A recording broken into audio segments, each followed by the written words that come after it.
Runners, I have a question for you. Why is it that you meticulously track all of your stats, like how many miles you hit that week, or how fast each interval needs to be, but we forget about one stat in particular that makes a huge difference in our running performance? And that, my friends, is sleep. What's up, runners? Coach Morgan here, and no, this is not just another video about you should get more sleep. Okay, well, it's gonna be like that a little bit, but I wanna go into the background of why sleep is so important, not just for runners, but for all athletes in general. Runners love to obsess about their weekly mileage, right? Like, oh, I got this many miles this week. Like, woohoo, we cheer. But I bet if I asked you how many hours of sleep did you get this week, it would just be like, I have no idea. Sleep shouldn't be taking a back burner to your training. We shouldn't be sacrificing sleep to get in more miles, to get other things done. And I'm gonna tell you why sleep is so important. When we close our eyes and get to go to sleep, our body and our brain are able to slow down and start repairing our muscles, organs, and other cells in the body. Chemicals that strengthen your immune system are being released and start to circulate through the body. So, boosted immune system, which is always a plus. So sleep is the only time that our body gets this kind of recovery, right? It doesn't happen when we're just sitting down doing nothing. Like, that's not our body recovering. Our heart rate isn't getting to that super low point where the body can actually focus on all of that hard work that you did repairing those muscles and making you recovered and stronger and healthier for the next day. So I said that your brain gets to rest while you sleep too. So let's talk about the mental side. When your brain is tired and foggy, you make poor, rash decisions. And related to running, this could look like choosing a less nutritious meal, skipping warm-ups or cool-downs, or skipping your run all in general. You're not gonna be thinking as clearly, and you're not gonna make good decisions that really benefit your training in the long run. Another thing is that your reaction time is so much slower when you're tired. This translates to your brain not talking to your legs when you're out for a run. And there's really not a ton that you can do about it. It's almost like having too much alcohol in your system, where you think you're gonna react quick enough, but you're almost moving in slow motion. Now, let's switch gears a little bit here and actually go to the physical benefits of getting more sleep.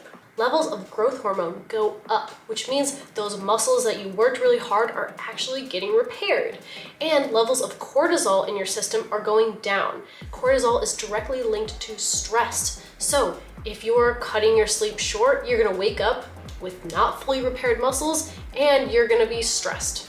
So you're really not setting yourself up for a good day of training. Say you're headed out the door for a hard track workout the day after a night of really bad sleep.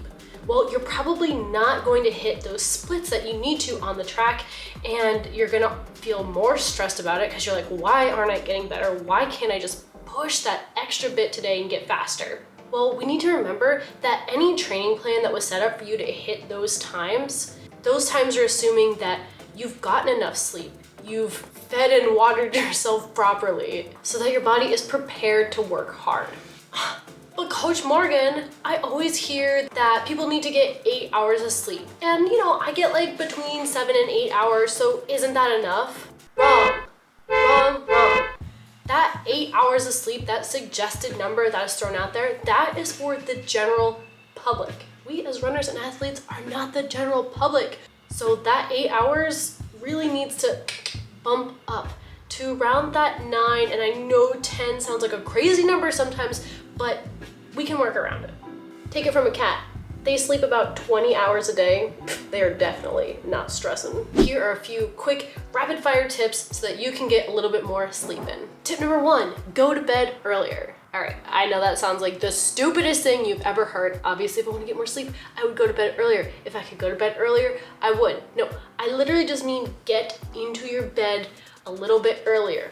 15 to 30 minutes earlier. I know you can do 15 minutes. Start there, maybe start to creep up to 20 minutes earlier, then 30, right? Then sleep in for an extra 10 minutes. That is gonna add on that extra hour over time. For tip number 2, pick out and lay out everything that you need for the morning. Okay, I know if I especially have an early morning when I teach classes and I have to be up at 6 a.m. and I have to be there at 7 a.m., all of my workout clothes are laid out, my bag is packed, so literally all I have to do, grab some food, brush my teeth, throw on the clothes that are there. Don't even have to think about it. Grab my bag and I'm out the door ready to go. Number 3, don't be afraid to change around your schedule. Here at the Run Experience, we always talk about that no one's gonna be able to follow a cookie cutter workout plan. So if you have a weird work schedule, or you know Tuesday nights I can really only get in a couple hours of sleep, well then don't make Wednesday your hard day. Swap it around for a day that you know you can get some sleep the night before. Have your hard workout that day. You know, plans are made to be moved and grooved around. Bonus tip number 4 would be to make a nightly routine. Get in the habit of doing the same thing at the same time. I like to set a bedtime alarm. When that alarm goes off, I know that I have 30 minutes to get my together and get into bed. And guess what, guys? Coach Holly has a really thorough bedtime routine, and you can check it out right over here. She goes over everything that she does to make sure she's prepared so that she can wake up in the morning feeling nice and refreshed and ready to hit her workout strong. So go ahead and check that video out over there. I will see you guys in the next one.